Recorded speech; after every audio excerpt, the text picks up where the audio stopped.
Friends, welcome back to my channel your online teacher. വളരെ പ്രധാനപ്പെട്ട ഒരു അപ്ഡേറ്റുമായിട്ടാണ് വന്നിട്ടുള്ളത്. നമ്മുടെ പ്ലസ് ടു സേ അല്ലെങ്കിൽ ഇംപ്രൂവ്മെന്റിന്റെ റിസൾട്ട് വന്നിട്ടുണ്ട്.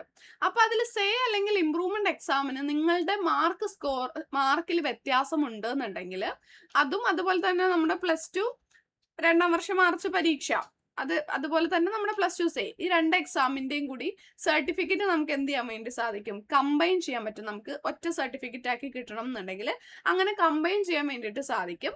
അപ്പൊ അതിന്റെ അപ്ലൈ ചെയ്യേണ്ടതിന്റെ ലിങ്ക് ഞാൻ ഡിസ്ക്രിപ്ഷനിലും ഫസ്റ്റ് കമന്റ് ആയിട്ട് പിൻ ചെയ്ത് വെക്കാം. അതിൽ ക്ലിക്ക് ചെയ്ത് നിങ്ങൾക്ക് അപ്ലൈ ചെയ്യാൻ വേണ്ടി സാധിക്കും. പ്ലസ് ടു സേ പരീക്ഷയിൽ വിജയിച്ചവരാണെന്നുണ്ടെങ്കിൽ പ്രത്യേക അപേക്ഷ നൽകേണ്ടതായിട്ടില്ല. സേ പരീക്ഷയിൽ വിജയിക്കുന്നവർക്ക് സർട്ടിഫിക്കറ്റ് കമ്പൈൻഡ് ആയിട്ടാണ് ലഭിക്കുന്നത്. അതേസമയം ഇംപ്രൂവ്മെന്റ് പരീക്ഷയിലാണ് സ്കോർ വ്യത്യാസം വന്നത് എന്നുണ്ടെങ്കിൽ, ഇപ്പൊ ഇംപ്രൂവ്മെന്റിൽ വ്യത്യാസം വന്നു, പിന്നെ നമ്മുടെ ഓൾറെഡി പ്ലസ് ടു കഴിഞ്ഞ ആ സർട്ടിഫിക്കറ്റും ഉണ്ടല്ലോ, അപ്പോൾ അത് രണ്ടും കൂടി ഒന്നാക്കാൻ വേണ്ടിയിട്ട് നമ്മൾ സെപ്പറേറ്റ് ആയിട്ട് അപ്ലൈ ചെയ്യണം. അപ്ലൈ ചെയ്യേണ്ട ലിങ്ക് ഞാൻ ഡിസ്ക്രിപ്ഷനിൽ കൊടുക്കാം, ഫസ്റ്റ് കമന്റ് ആയിട്ട് പിൻ ചെയ്യാം. അപ്പൊ ആവശ്യമുള്ളവര് അത് ഏറ്റവും നല്ലത് ഒന്നാക്കി തന്നെ വെക്കുന്നതാണ് എപ്പോഴും നല്ലത്. അതുകൊണ്ട് കമ്പൈൻ ചെയ്യുന്നതിന്റെ ഡേറ്റ് തീരുന്നതിനേക്കാട്ടിലും മുന്നേ കമ്പൈൻ ചെയ്തോളാം കേട്ടോ. ഇതുപോലുള്ള അപ്ഡേറ്റ്സ് കിട്ടുന്നതിന് വേണ്ടിയിട്ട് മറക്കാതെ ചാനൽ സബ്സ്ക്രൈബ് ചെയ്യുക. താങ്ക്